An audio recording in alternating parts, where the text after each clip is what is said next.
Hello दोस्तों, a very good afternoon to all. I welcome to all on my YouTube channel. दोस्तों, आज मैं सुनाता हूँ आपको एक बहुत ही इंटरेस्टिंग स्टोरी, जिसे सुनने के बाद आपको बहुत कुछ सीखने को मिलेगा।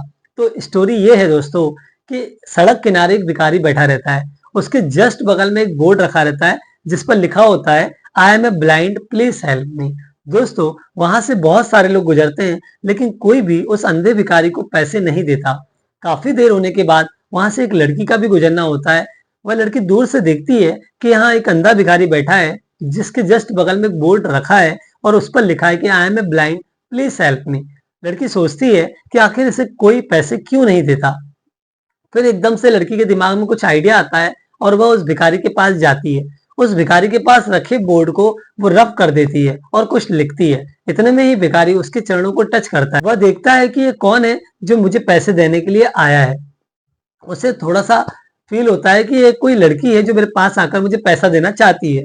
ठीक है, अब वो बोर्ड को रफ कर देती है और कुछ उस पर अपनी लाइंस लिखती है। उसके बाद वो वहां से थोड़ी दूर खड़ी हो जाती है। थोड़ी देर बाद क्या होता है दोस्तों, वहां से जितने भी लोग गुजर रहे होते हैं वो उस भिखारी को पैसे देते हुए जाते हैं और पैसों का ढेर लग जाता है आ चुके हैं।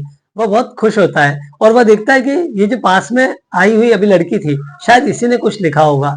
वह उस लड़की को बुलाने के लिए इशारे करता है और वह लड़की ये सब देख रही होती है, तो वह उसके पास जाती है और वो पूछता है कि आखिर तुमने इस पर क्या लिखा जिसकी वजह से लोग मुझे पैसे देने लग गए।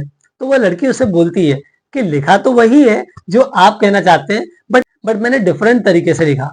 तो वो पूछता है कि आखिर आपने इस पर क्या लिखा। तो वह लड़की बोलती है, मैंने लिखा है, there is a beautiful day but I can not see it. इसका मतलब आज बहुत ही खूबसूरत दिन है, लेकिन वो उसे देख नहीं सकता। दोस्तों, यह ब्यूटीफुल लाइंस वह लड़की लिखती है, जिसकी वजह से वह लोग उसे पैसे देने लग जाते हैं। कहानी से हमें यह सीख मिलती है कि अगर हम हमारे काम करने का तरीका बदलें, अगर हम अपनी बातों को एक्सप्रेस करने का तरीका बदलें, तो हमारे काम भी बन जाएंगे और हमारी बातें भी बन जाएंगी। तो ये स्टोरी बहुत इंटरेस्टिंग लगी है तो प्लीज कमेंट करिए। ओके दोस्तों, चलो तो हम स्टार्ट करते हैं आज का सेशन। नंबर 1 है दोस्तों, on soling rice 4 rupees 45 per KG, a shopkeeper bears loss of 20%। मतलब 45 रुपीज में सेल कर कर एक शॉपकीपर 20% का लॉस बियर करता है। To earn a profit of 20%, 20% का प्रॉफिट अर्न करने के लिए the selling price should be. तो सेलिंग प्राइस क्या होना चाहिए, सॉल्व करते हैं दोस्तों से।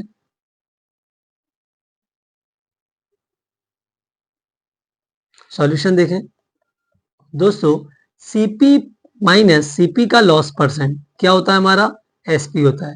तो भाई सीपी तो हमें गिवन ही नहीं है, तो एक्स मान लेंगे। लेट राइस का जो सीपी वो क्या है, एक्स है।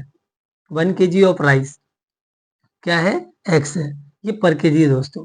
ठीक है, एक्स माइनस एक्स का 20% is equal to S P, that is 45। यहाँ से एक्स की वैल्यू निकालना हमें। एक्स माइनस एक्स का 20% कितना हो जाएगा दोस्तों हमारा, डायरेक्टली एक्स का 80% इज इक्वल टू 45। यहाँ से एक्स की वैल्यू फाइंड आउट करेंगे तो 45/80 मल्टीप्लाइड बाय 100। जीरो से जीरो कैंसिल, 2 से 4 टाइम कैंसिल, 2 से 5 टाइम, और ये हो जाएगा 5 5 जा 25, 2 5 4 जा 20 एंड 2 20, 225 डिवाइडेड बाय 4।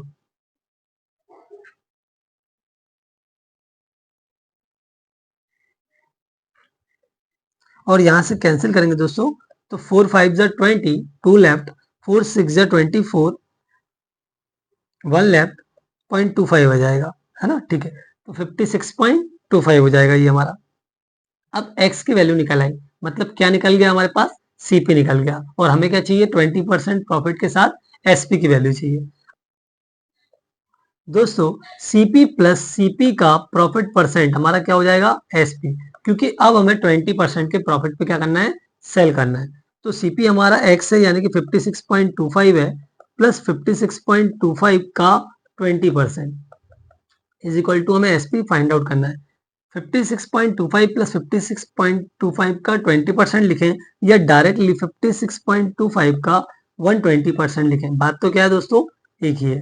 तो यहाँ से हमें 120% निकालना है। अब 120% को सॉल्व करने के लिए बहुत इजी वे है, 120/100 दैट इज 6/5। तो यहाँ हम 6/5 से मल्टीप्लाई कर देंगे। 5 से कैंसिल करेंगे दोस्तों से, 5 1 जा 5, 5 1 जा 5, 1 लेफ्ट, 5 2 जा 10, 5 5 जा 25। 11.25 मल्टीप्लाइड बाय 6। अब इसे सॉल्व करते हैं दोस्तों, तो हमारी एसपी की वैल्यू आ जाएगी 6 5 30, 0 3 लेफ्ट, 6 2 12 एंड 15, 1 लेफ्ट, 6 1 6 एंड 7, 6 1 6, यानी कि 67.50 रुपीज। दोस्तों अगर हम 67.50 रुपीज में सेल करेंगे तो हमें 20% का प्रॉफिट होगा। तो ऑप्शन नंबर ए क्या हो जाएगा, हमारा आंसर हो जाएगा। नेक्स्ट है हमारा दोस्तों question number 2। Given that a square plus B square is equal to 60, then find the values of a plus b का whole square plus a minus b का होल स्क्वायर। सॉल्यूशन करते हैं दोस्तों। हमें गिवन है a square plus B square is equal to 60, ये तो हमें गिवन है। हमसे क्या पूछा है एग्जामिनर ने, ए प्लस बी का whole square plus a minus b का होल स्क्वायर। चलो इसे सॉल्व करते हैं, पहले से सिंप्लीफाई करते हैं, शायद इससे कुछ हेल्प हो जाए। ए प्लस बी का होल स्क्वायर क्या होता है दोस्तों, हमारा a square plus B square plus 2ab, और ए माइनस बी का होल स्क्वायर क्या हो जाएगा, a square plus B square minus का 2ab। दोस्तों यहाँ प्लस 2ab से 2ab क्या हो गया, कैंसिल आउट हो गया। ये हो गया हमारा 2 times of A square plus B square.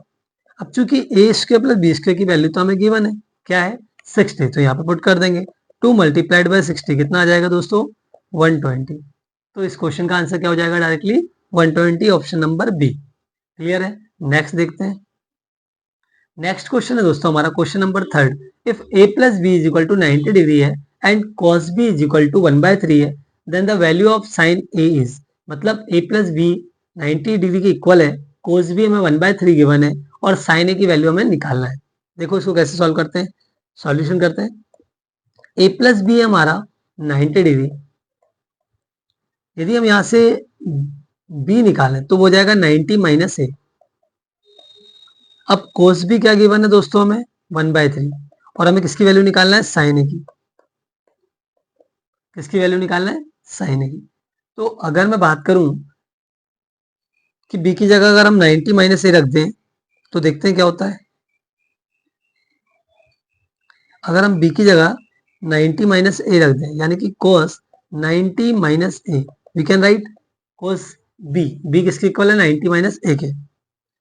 तो b की जगह हमने क्या लिखा, cos 90 minus A is equal to 1/3।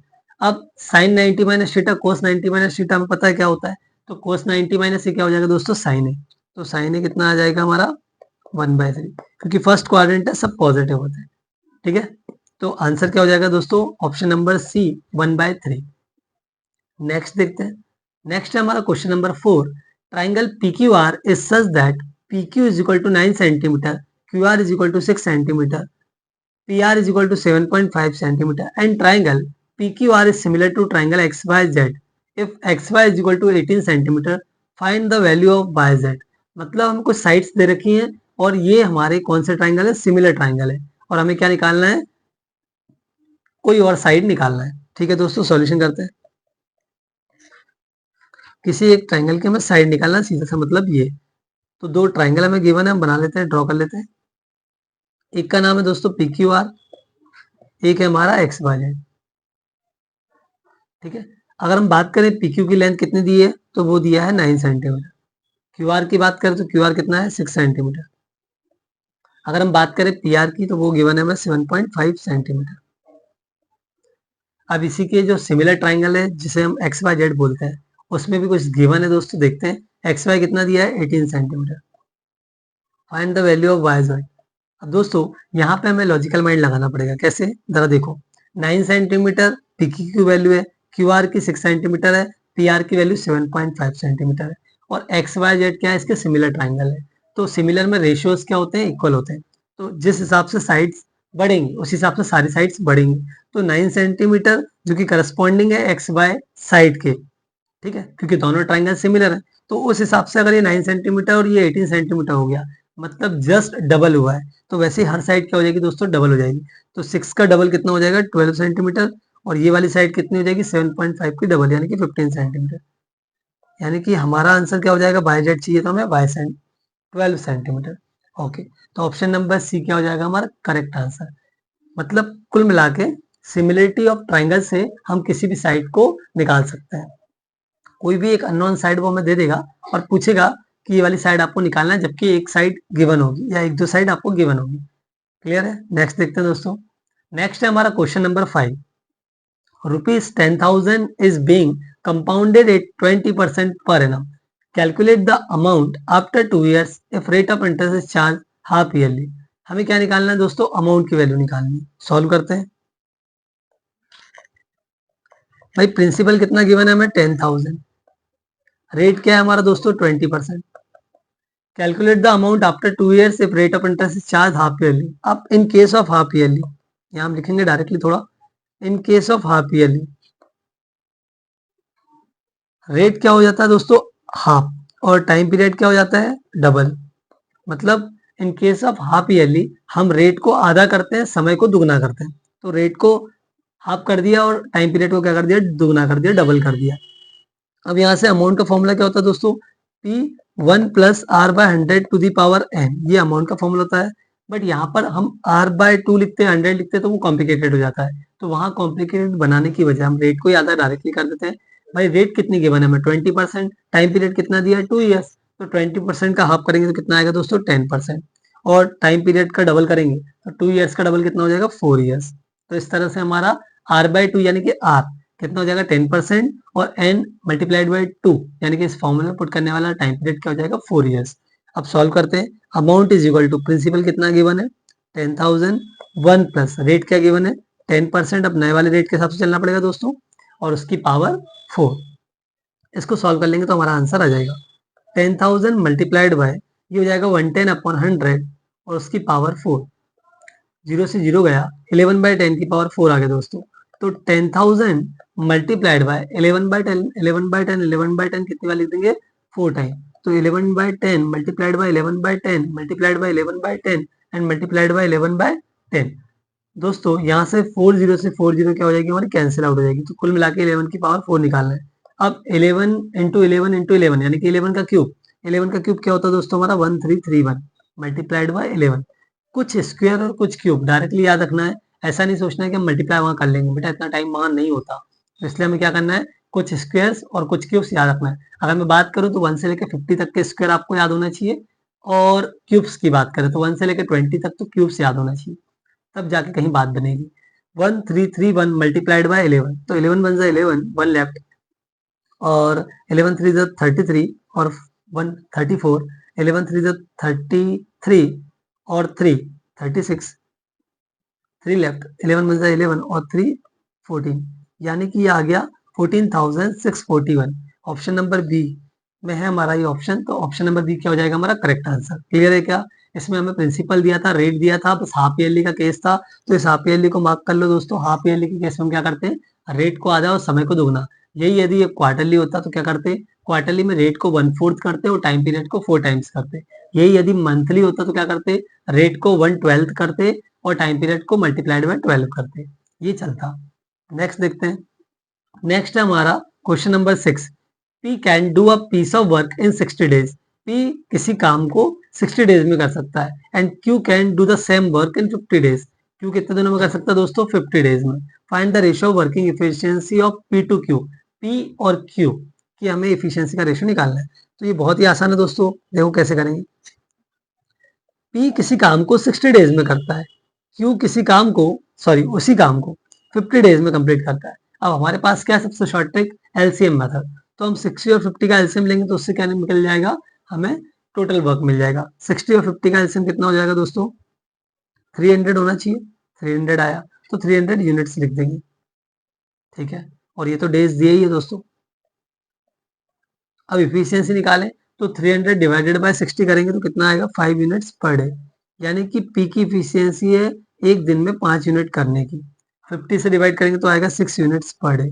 यानी कि क्यू की इफिशियंसी है दोस्तों 6 यूनिट पर डे करने की। तो क्या आप बता सकते हैं कौन ज्यादा इफिशियंट है? ऑब्वियस है क्यू इफिशियंट ज्यादा है, क्योंकि वो ज्यादा काम कर रहा है। एक दिन में कितनी यूनिट कंप्लीट कर रहा है? वो 6 यूनिट। इसलिए वो किससे ज्यादा इफिशियंट है? पी से ज्यादा इफिशियंट है। अब हमें किसका रेशियो पूछा है? Ratio of working efficiency of P to Q, यानी पी और क्यू की एफिशिएंसी का रेशियो निकालना है। मतलब एक दिन में उनकी कितनी क्षमता है काम करने की, उसी का रेशियो चाहिए। तो ये हो जाएगा हमारा 5 यूनिट्स पर डे पी के लिए, और क्यू के लिए कितना हो जाएगा? 6 यूनिट्स पर डे। और कोई गलत तो नहीं है? ठीक है, पी टू क्यू ही निकालना है और हमने पी टू क्यू ही निकाला। तो आंसर क्या हो जाएगा दोस्तों? 5 रेज टू 6। तो ऑप्शन नंबर सी हो जाएगा हमारा करेक्ट आंसर। नंबर 7 है find the sum of first 8 odd prime numbers. अब सबसे पहले तो प्राइम नंबर पता होना चाहिए। प्राइम नंबर कौन से होते हैं दोस्तों? वह नंबर जो खुद से डिविजिबल हो और वन, मतलब दो ही नंबर से डिविजिबल होना चाहिए, उसके दो ही फैक्टर होना चाहिए, एक तो वन और एक क्या होना चाहिए, वह खुद इटसेल्फ। यानी कि ये दो होंगे तो जाके वो बोलेंगे हम कि प्राइम नंबर्स होंगे। तो अगर स्टार्ट करें प्राइम नंबर्स के बारे में, तो प्राइम नंबर होते हैं दोस्तों 2, 3, 5, 7, 11, 13, 17, 19, 23, 29। तो ये हमारे क्या हो जाएंगे, प्राइम नंबर्स हो जाएंगे। कितने हो गए? 3, 36, 39 और 10 हो गए। हालांकि हमें इतने की जरूरत नहीं है, बट फिर उसने बोला है find the sum of first 8 odd prime numbers. मतलब प्राइम नंबर्स भी कौन से चाहिए? ऑड वाले।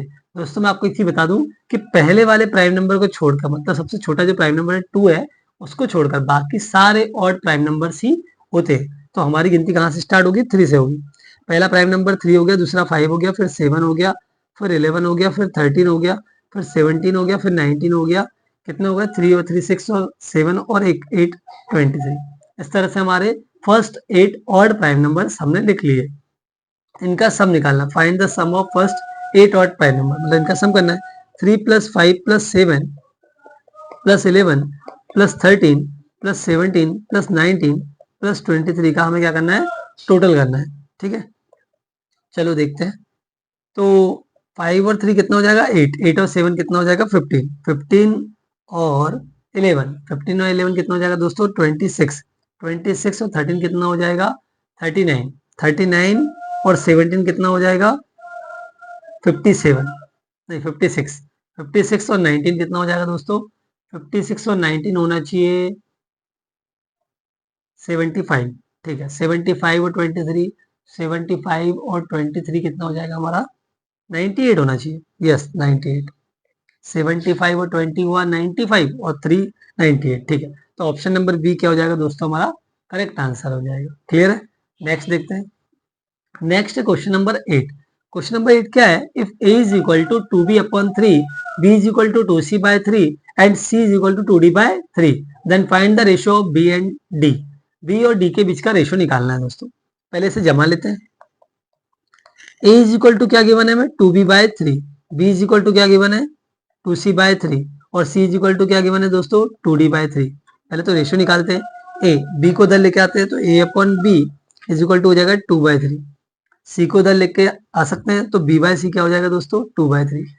d को उधर लेके आ जाएंगे नीचे तो क्या हो जाएगा? c/d is equal to 2/3। तो इस तरह से a/b, b/c और c/d हमें मिल गया।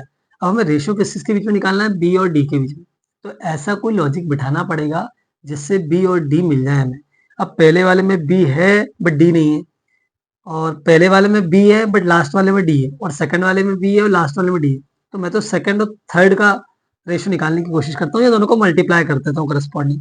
तो b/c मल्टीप्लाइड बाय c/d। इससे क्या फायदा होगा? c से c कैंसिल हो जाएगा और b और d का रेशियो डायरेक्ट मिल जाएगा। तो ये d से नहीं, c से c कैंसिल, और ये b/d आ जाएगा। b/d क्या आ जाएगा दोस्तों? हमारा 4/9। तो इस तरह से हमें लॉजिक लगाना होगा, जिन दोनों का रेशियो चाहिए उन दोनों को मल्टीप्लाई करना होगा। ठीक है, और कभी कंपाउंडेड रेशियो पूछेगा तो उन तीनों का आपस में क्या कर देंगे दोस्तों? हम मल्टीप्लाई कर देंगे। तो ऑप्शन नंबर बी क्या हो जाएगा? हमारा करेक्ट आंसर हो जाएगा। नेक्स्ट देखते हैं। नेक्स्ट है हमारा क्वेश्चन नंबर 9।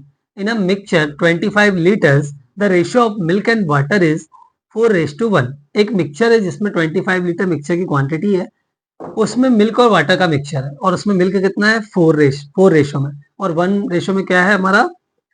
वाटर। यानी कि 4:1 में हमारा मिल्क और वाटर का रेशियो है। फिर क्या पूछा हमसे दोस्तों? How many litres of milk must be added to make this ratio 16:1। यानी कि हमें उस रेशियो को क्या बनाना है? 16:1। 16:1 देखकर ही समझ में आ रहा दोस्तों कि हमें दूध की क्वांटिटी को बढ़ाना है। भाई अगर एक हिस्सा पानी होना चाहिए तो 16 टाइम क्या होना चाहिए? मिल्क होना चाहिए। वैसी बात है। चलो देखते हैं। एक कंटेनर लेते हैं। कंटेनर में 25 लीटर क्वांटिटी लेते हैं मिल्क और वाटर की, और उसका रेशियो हम दिखाते हैं कितना? 4:1। अब कितनी क्वांटिटी हमारी मिल्क की और कितनी क्वांटिटी वाटर की, ये पहले निकाल लेते हैं। अगर मैं बात करूं टोटल क्वांटिटी 25 लीटर और 4:1 में डिवाइड है, 20 लीटर टोटल क्वांटिटी या 4:1 में डिवाइडेड है। तो हम क्या करेंगे दोस्तों, पहले हम मिल्क की क्वांटिटी निकालेंगे। तो milk is equal to 4/5 multiplied by 25। भाई 5 हिस्से में 4 अगर हमारा मिल्क है तो 25 में कितना होगा, तो 5 5 से 25। यहाँ से मिल्क की क्वांटिटी निकली दोस्तों 20 लीटर। कितनी आ जाएगी हमारी, 20 लीटर मिल्क की क्वांटिटी आ जाएगी। तो वाटर क्या हो जाएगा हमारा, 1 के हिसाब से 1/5 मल्टीप्लाइड बाय 25। 5 से 5 टाइम कैंसिल, तो कितना आया 20, सॉरी 5 आया, 25 नहीं 5 आया। ये आएगा हमारा यहाँ से 5। वाटर की क्वांटिटी कितनी है दोस्तों, 5। तो वाटर हो गया 5 लीटर और मिल्क कितना हो गया 20 लीटर। हमें क्या करना है, इतना मिल्क मिलाना है। कितनी क्वांटिटी मिल्क हम मिला दें, must be added to make the ratio 16:1। हम चाहते हैं कि 16:1 रेशियो हो जाए। तो भाई सीधी सी बात है, वाटर तो बढ़ाएंगे नहीं, हम बढ़ाएंगे मिल्क ऐड कर रहे हैं। तो मिल्क कितना मिलाया जाए आप मुझे बताएं। तो 20 लीटर मिल्क है, 5 लीटर वाटर है, कितना इसमें मिल्क मिलाएं कि 16:1 का रेशियो। तो ये तो 5 का 5 रहेगा दोस्तों, क्योंकि हम वाटर में चेंज कर ही नहीं रहे। और मिल्क की क्वांटिटी हमें बढ़ानी, कितनी बढ़ाया जाए कि वो क्या हो जाए हमारी 1:16 हो जाए। तो दोस्तों अगर वाटर का रेशियो 5 है और उसका 16 टाइम करना है, तो 5 × 16 दैट इज 80। तो 80 यहाँ पर होना चाहिए, मतलब मिल्क होना चाहिए 80 लीटर और वाटर होना चाहिए 5 लीटर। तब कहीं जाके हमारा रेशियो निकलेगा कितना, 16:1। ठीक है, तो इसके लिए कितना हमें क्वांटिटी ऑफ मिल्क मिलाना पड़ेगा। तो 80 - 20 कर देंगे, दैट इज 60 लीटर। यानी कि 60 लीटर और मिल्क ऐड करना पड़ेगा। तो 20 से मिल्क हो जाएगा 80 लीटर और वाटर हमारा है 5 लीटर। तो रेशियो क्या आएगा, मिल्क टू द वाटर 16:1। तो इस तरह से ऑप्शन नंबर सी क्या हो जाएगा हमारा दोस्तों, करेक्ट आंसर हो जाएगा। लास्ट क्वेश्चन है दोस्तों हमारा, question number 10। Mukesh got series of discount 30%, 25%, 15% on इस shirt, find out the single equivalent discount. यानी कि मुकेश जो शर्ट लाता है मार्केट से, उसे उसे 3 डिस्काउंट मिलते हैं, 30%, 20% और 15% का। अब उसका एक सिंगल इक्विवेलेंट डिस्काउंट निकालना है, ये हमें करना है। चलो सॉल्यूशन करते हैं दोस्तों। अगर दो के लिए नेट डिस्काउंट परसेंट निकालना हो, भाई 2 सक्सेसिव डिस्काउंट परसेंट दिए हो और 2 के लिए हमें नेट डिस्काउंट परसेंट निकालना होता है, तो उसका फॉर्मूला होता है A+B माइनस AB/100, जहाँ पे ए और बी क्या है, डिस्काउंट परसेंटेज है। तो 30 + 25 माइनस 30 मल्टीप्लाइड बाई 25/100 हो जाता है। ऐसे सॉल्व करोगे, 0 से 0 कैंसिल, 5 से ये 5 टाइम, 5 से 2 टाइम। तो 30 + 25 माइनस 15/2 दैट इज 7.5। दोस्तों से सॉल्व करेंगे तो आएगा 55 - 7.5। Net discount percent for 2 successive discount कितना हो जाएगा, 47.5। ये आ जाएगा हमारा। अब हमें तो 3 के लिए निकालना है, तो net discount percent for 3 successive discount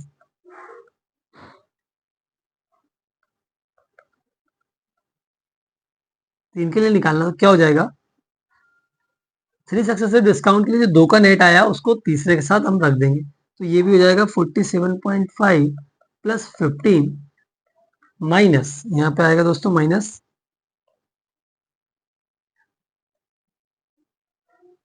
minus कितना हो जाएगा 47.5 मल्टीप्लाइड बाय 15/100। डेसिमल हटा देंगे, एक 0 बढ़ा देंगे और यहाँ से कैंसिल करेंगे तो 5 से कैंसिल करेंगे तो 25 से 25 से हम कैंसिल करेंगे तो ये तो हो गया हमारा 25 4 100 और 0 तो 40 हो जाएगा। और 25 से कैंसिल करेंगे तो 25 1 जा 25, कितना लेफ्ट हुआ, 25 2 50 और 3 लेफ्ट, तो 22 लेफ्ट हुआ। 225 हो जाएगा, तो 25 9 जा 225, तो यानी कि 19 × 15/40। 5 से और कैंसिल करेंगे, 5 3 जा 15, 5 8 जा 40। ये हो जाएगा हमारा 47.5 प्लस 15 माइनस 19 3 जा 57/8 हो जाएगा। ये हो जाएगा 47.5 प्लस का 15 माइनस, जब हम इसे डिवाइड करेंगे तो 8 7 जा 56 और आप इसे सॉल्व करोगे तो ये आएगा 7.125। ठीक है, ये हो जाएगा 62.5 माइनस 7.125। अब इसे माइनस कर लेंगे तो हमारा आंसर आ जाएगा दोस्तों 62.500 ट्रिपल जीरो लगाते हैं भाई, डेसिमल के बाद तो जीरो लगा सकते हैं। और ये हो गया 7.125। तो अगर हम इसे माइनस करेंगे दोस्तों तो कितना आएगा, एक जीरो कम लगाना है हमें, ठीक है। तो ये बचना चाहिए 375 और 8 हो गया तो 4, ये 4 आ जाएगा, नहीं 4 नहीं 5 आ जाएगा। और ये हो जाएगा हमारा 5, यानी कि 55.375। दोस्तों इसको राउंड फिगर में करेंगे तो ये हो जाएगा 55.38%। कितना हो जाएगा, 55.38%। तो ऑप्शन नंबर सी क्या हो जाएगा हमारा करेक्ट आंसर। तो इस तरह से हमने 3 सक्सेसिव डिस्काउंट का सिंगल इक्विवेलेंट डिस्काउंट परसेंट निकाल लिया। तो ये हो गए हमारे आज के टॉप 10 क्वेश्चन। दोस्तों अगर आज का लेक्चर बहुत ही शानदार लगा है तो प्लीज लाइक करें, शेयर करें। जय हिंद, जय भारत।